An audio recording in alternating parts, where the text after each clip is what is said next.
Hello everybody, today we're going to be looking at Werewolf the Apocalypse 2nd edition.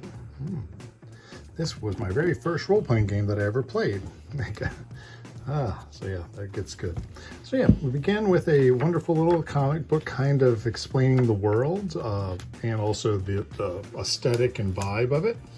As you can see, it's done by the wonderful person who made, what is it called? Planescape. He did all the Planescape art, the 2nd edition, artwork and all that. It's really cool. So, oh gosh, I wish I remembered his name. Where is it? Oh, Bill Bridges. Oh, there he goes. Ditz Lizzie, Tony Ditcherlitz. Yeah, sorry. So, yeah, in this game you play as werewolves. Isn't that fun? As such, you get to go and commit acts of eco-terrorism in the name of survival. Pretty cool. I'm not gonna sit there and say eco-terrorism is good, but yeah, that's kind of like the basis of the game. You go around trying to stop the worm, which is one of the 3 powers in their belief system. There's the worm, the wild, and the weaver. And the worm got corrupted by the weaver, and the wild is getting its butt kicked pretty much. So depending on which moon you're born in, so you might be born under the Ragabash, that's the trickster moon. Then there's the crescent moon, Seer, Philodox, the half moon,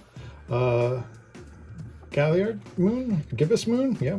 And then we have the Arun, full moon warrior, yay! In here we have multiple tribes. So you might be born by the Gidophinarus. You might be born by the Glasswalkers, which are more attuned to the Weaver than most of the others. You could be part of one of the 2 last Native American tribes, the Ukna and the Wendigo. Really fun stuff. The stats are, you roll pools of stat plus skill. D10s have to hit a target number. Pretty fun. There's special gifts that you can get, like, which one is a good one? Rite of Opening, I believe, or something like that, where you open up locked doors, but depending on how technologically advanced it is how difficult it's going to be. So there's lots of fun things that you can do in this game, either spiritually, physically, all this stuff like that. You can also just turn to a big werewolf and beat the heck out of stuff, but there are things that are bigger than you, so that's nice to stay away from. The artwork here, when I was a kid, really sparked that imagination. Lots of good scenes. Like, this is fun. For the combat part, let's see, let's get to that. So, drama. So, you have, like, the drama and showing you how, like, combat works. Oh, no, run. You've been attacked. Run. Look at that.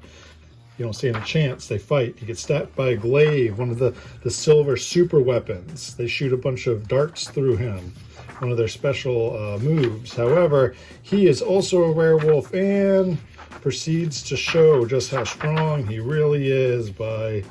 we're going to stop there because it gets pretty gruesome real quick. It's pretty gruesome already. Anyway, there's still some more comics in here. They kind of talk about Fomori and all these other evil things of the worm coming to kick your butt. Ancestor spirit, blight, different items and stuff like that. There is, I believe, a little adventure in here. So... that's nice. Well, a setting for a werewolf, Central Park setting. So you have like the Central Park of New York City and how they vie for it. Really cool. It's amazing how many people vie for parts of New York.